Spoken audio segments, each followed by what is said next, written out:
Le diable vous murmure tout doucement à l'oreille d'abandonner. J'ai juste besoin que tu continues d'avancer. J'ai besoin que tu te mettes en tête que la seule façon de perdre est d'abandonner. Seule la capitulation est une défaite. Seul l'abandon est la fin de l'aventure. Le soleil ne brillera pas tous les jours.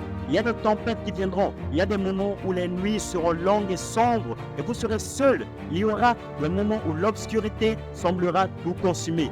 Mais ne vous laissez pas consumer. Ne vous laissez pas faire. Parfois, tu n'avanceras plus. Parfois, tu ne feras presque aucun progrès. Mais ce que tu apprendras finalement, c'est que tu ne peux pas t'arrêter. Quand tu traverses des situations difficiles, tu dois le faire. Tu dois faire le prochain pas. Tu dois continuer à aller de l'avant. Et je sais que nous traversons une situation assez difficile en ce moment à bien des égards. Fais le prochain pas. Continue à aller de l'avant. Le seul moyen de surmonter les défis que vous rencontrez est de commencer à marcher tous les jours. Lèvez-vous, faites ce petit pas et commencez à marcher. Commencez à avancer. Même dans les moments les plus sombres, même dans les tempêtes les plus fortes, même quand le soleil est éteint et que le monde s'écroule. Car vous savez que quelque chose est enfoui loin au fond de vous. L'obscurité ne peut pas éteindre votre lumière. Votre volonté, votre détermination, peu importe ce qui se passe, peu importe à quel point le combat est difficile, donc vous continuez à vous battre, ce n'est pas fini. Seul l'abandon est une défaite. Seule la capitulation est la fin de l'aventure. Parce que les ténèbres ne gagnent que si vous les laissez faire. Ne laissez pas les ténèbres gagner. Combattez, battez-vous. Se battre contre les ténèbres, c'est déjà gagné. Alors luttez. La vie est pleine de douleurs. Il y en aura partout.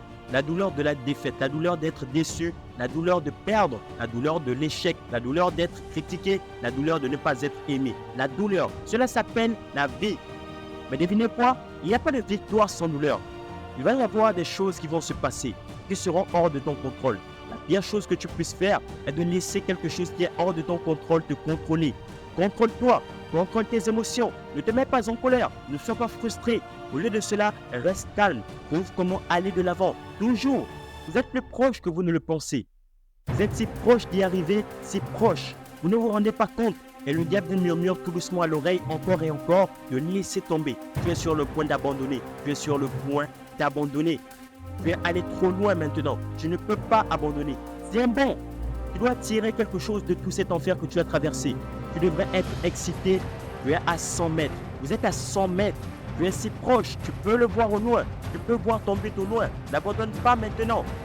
Je n'ai pas besoin que tu y penses, car tu penses trop ou tu analyses trop. Tu es trop dans l'émotion, tu n'en parles même plus seul. J'ai essayé et ça n'a pas marché. J'ai besoin que tu continues d'avancer. J'ai besoin que tu te mettes en tête que la seule façon de perdre est d'abandonner.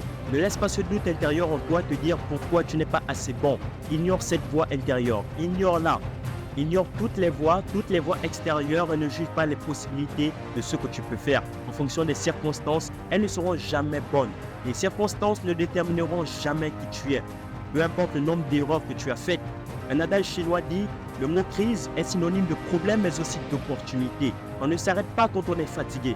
On arrête quand le boulot est fini. Et la plupart d'entre vous font demi-tour quand ils voient la douleur, mais ceux d'entre nous qui ont la bonne perspective, ceux qui recherchent sans cesse la douleur sans l'éviter, ceux qui foncent dedans, quand nous voyons une épreuve, nous n'abandonnons pas, nous ne cédons pas. Nous savons que la bénédiction est dans la difficulté. Nous voyons différemment. Notre perspective est différente et parce que notre perspective est différente, nos résultats seront les meilleurs et nos récompenses seront divines. À très bientôt. Portez-vous bien, champion.